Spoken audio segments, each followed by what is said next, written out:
샬롬, 한 주간의 시작입니다. 유난히도 길고 더웠던 이번 여름이 이제 아침 저녁으로 선선해지는 날들이 이어지고 있습니다. 우리나라의 가을 날씨는 참 아름답습니다. 더운 여름 날씨에 지쳐 있다가 날씨가 조금씩 풀리면서 그 아름다운 풍경이 눈에 들어오기 시작합니다. 하나님께서 만드신 이 아름다운 세상을 보며 하루하루의 삶 속에서 감사가 넘치는 나날들 되시길 축복합니다. 그러면 오늘도 그러한 은혜를 묵상하며 하나님 말씀 함께 보겠습니다. 그때에 창기두 여자가 왕에게 와서 그 앞에 서며 한 여자는 말하되 내 주여 나와 이 여자가 한 집에서 사는데 내가 그와 함께 집에 있으며 해산하였더니 내가 해산한 지 사흘 만에 이 여자도 해산하고 우리가 함께 있었고 우리 둘 외에는 집에 다른 사람이 없었나이다. 그런데 밤에 저 여자가 그의 아들 위에 누움으로 그의 아들이 죽으니 그가 밤중에 일어나서 이 여종 내가 잠든 사이에 내 아들을 내 곁에서 가져다가 자기의 품에 누이고 자기의 죽은 아들을 내 품에 뉘었나이다.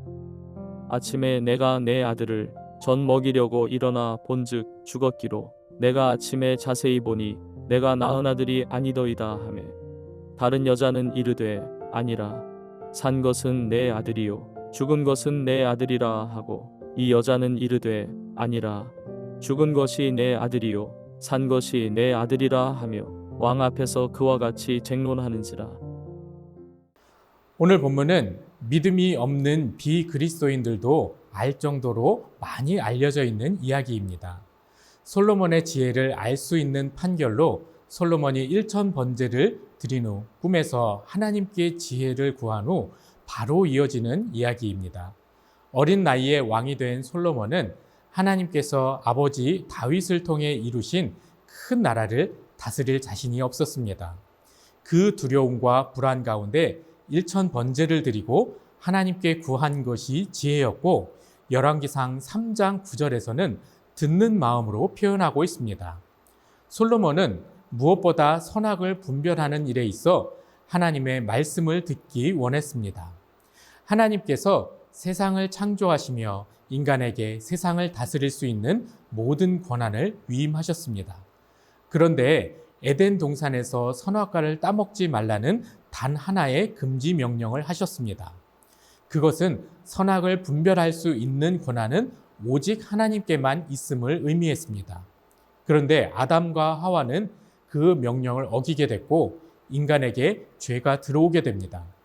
그 이후로 벌어지는 인간사에서는 죄가 반복됩니다.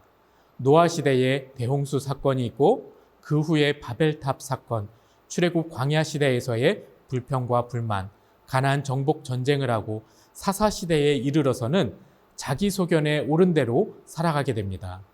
인간의 죄악이 점점 더 심각해지는 시대가 되었습니다. 선악의 분별은 오직 하나님께 있는 것인데 사람이 자기 소견에 옳은 대로 사는 것은 마치 하나님 없이 사는 것과 마찬가지인 것입니다. 그런데 다윗이란 인물이 하나님의 마음에 맞았고 그 아들 솔로몬은 왕이 되면서 하나님께 듣는 마음을 구했던 것입니다. 솔로몬이 듣는 마음을 구했던 이유가 바로 선악을 분별하는 것을 들을 수 있는 마음을 달란 것이었습니다. 이것을 누구에게 들을까요? 선악 간의 갈림길에서 오늘 본문에서처럼 억울한 사람들의 말을 들을 수 있는 마음이 필요했을 것입니다. 그런데 솔로몬은 선악의 분별권을 하나님께 맡긴 것이었습니다. 이것이 무엇을 의미하냐면 바로 선악과의 회복입니다. 지금까지 그런 인물이 없었습니다. 아브라함도 모세도 그러지 않았습니다. 심지어 아버지 다윗조차 그런 기도는 하지 않았습니다. 그런데 솔로몬은 선악의 분별권을 하나님께 맡기며 주께서 주신 나라를 통치하기를 원했습니다.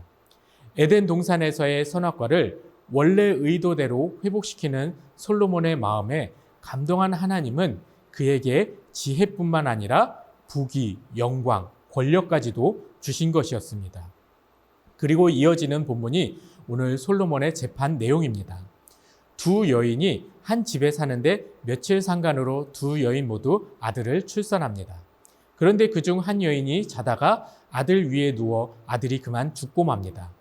그러자 자신의 죽은 아들과 다른 여인의 아들을 바꿔치기 합니다. 자고 일어나니 아들이 바뀌어 있고 심지어 그 아이가 죽은 것을 보고 왕에게 온 것이었습니다.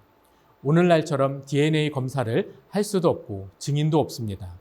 이스라엘의 율법으로 본다면 신명기 19장 15절에서 어떤 사건에서 죄를 분별하기 위해선 두세 사람의 증언으로 할 것을 말씀하고 있습니다. 솔로몬에게 가져온 이 사건은 당사자 두 사람밖에 없기에 증인도 아무도 없습니다. 도저히 풀래야 풀 수가 없는 사건입니다. 더군다나 이들은 창기입니다. 이들은 사회적으로도 인정받지 못하고 그 누구도 거들떠 보지 않는 인생이었습니다. 사람들에게 손가락질 당하고 남편이 있을 수도 없습니다. 창기들끼리 모여 살며 자신들만의 공동체를 이루었을 것입니다. 그런데 이제 그 안에서도 서로 신뢰할 수 없게 되었습니다. 한 집에서 살며 함께 먹고 마시고 함께 아이를 출산하며 서로 축하해 주었지만 하룻밤 사이에 원수가 되어버렸습니다. 이 어처구니 없는 상황에 왕에게 나와 판결을 요구하는 것입니다. 솔로몬의 입장에서는 너무나 황당한 사건입니다. 증거도 증인도 없는 상황에서 판결을 해야 합니다. 자인은 아니지만 생명을 해한 이 사건을 그냥 넘어갈 수는 없습니다. 그리고 누군가는 억울해질 수 있는 이 상황에 정확한 판결이 필요합니다. 이 두 여인은 진실을 알고 있고 한 사람은 거짓말을 하고 있습니다. 증거와 증인이 없는 상황에서 두 사람 사이의 일을 알 수 있는 사람은 없습니다. 서로 억울함을 주장하는 이 여인들은 왕에게 재판받기 위하여 나왔습니다. 왕을 통해 억울함을 해소하기 위함도 있었고 또 다른 한편은 정당함을 인정받으려 했습니다. 그런데 이 두 여인이 잊고 있던 사실이 있었습니다. 그것은 바로 진실은 하나님이 아신다는 것입니다. 이와 같은 사실은 우리도 때론 잊고 살 때가 있습니다. 정확히 말하면 하나님이 모르셨으면 하는 마음이 들 때가 많습니다. 하나님의 전지전능하심, 모든 것을 다 하시고 모든 것을 다 하실 수 있다는 사실을 우리는 부정할 수 없습니다. 그런데 우리는 마치 하나님이 없는 것처럼 행동할 때가 많다는 겁니다. 지금 솔로몬 앞에서 거짓말을 하고 있는 여인은 이와 같은 사실을 잊고 뻔뻔하게 행동하고 있는 것입니다. 그런데 사람의 생각으로는 이것을 밝혀낼 방법이 없습니다. 그래서 솔로몬은 억울함을 풀어주고 죄인을 처벌할 방법이 필요했습니다. 억울한 사람의 이야기를 듣는 마음도 너무나 중요합니다. 그런데 지금 솔로몬에게 필요한 것은 정확한 판결을 할 수 있도록 선악을 분별하시는 하나님의 말씀을 듣는 마음입니다. 인간의 지혜가 아무리 뛰어나다 해도 아무런 증거도 증인도 없는 상황에서 완벽한 판결은 불가능합니다. 그렇기 때문에 선악을 분별하시는 하나님의 지혜의 말씀이 필요한 것입니다. 솔로몬은 하나님의 그 말씀을 듣기 원했던 겁니다. 그래서 솔로몬의 지혜는 세상의 학문과 언어를 공부해서 얻은 것이 아니라 하나님의 말씀을 들을 수 있는 겸손함에서 비롯된 것입니다. 지혜는 문제를 해결하는 열쇠가 됩니다. 그런데 그 지혜가 하나님으로부터 온다는 사실을 분명히 알아야 합니다.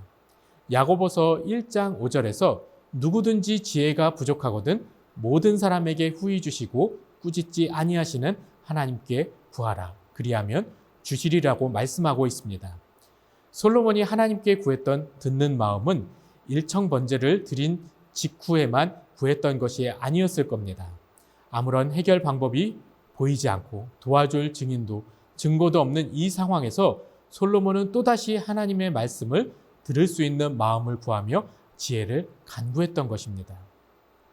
우리가 살아가게 될 오늘 이 하루의 삶 속에서도 솔로몬과 같은 딜레마에 빠지는 순간이 있을 겁니다. 해결 방법은 보이지 않고 어찌 해야 할 바를 모를 때 눈을 들어 하나님을 바라보시길 바랍니다. 우리에게는 절망이어도 하나님은 그것을 소망으로 바꾸어 주십니다.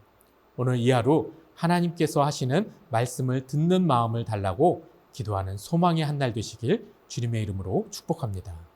기도하겠습니다.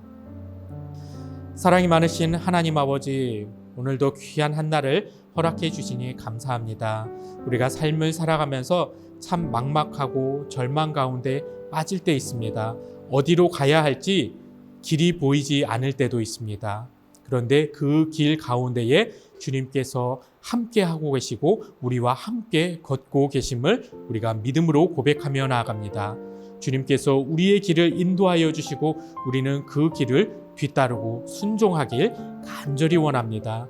솔로몬의 그러한 믿음을 우리에게도 허락하여 주시옵시고 우리도 하나님의 말씀을 들을 수 있는 마음을 허락하여 주시고 그 들은 말씀을 순종하고 복종하고 따르는 귀한 믿음의 삶, 믿음의 하루 될 수 있게 주님 축복하여 주시옵소서. 모든 것 주님께 감사드리오며 예수님의 이름으로 기도합니다. 아멘.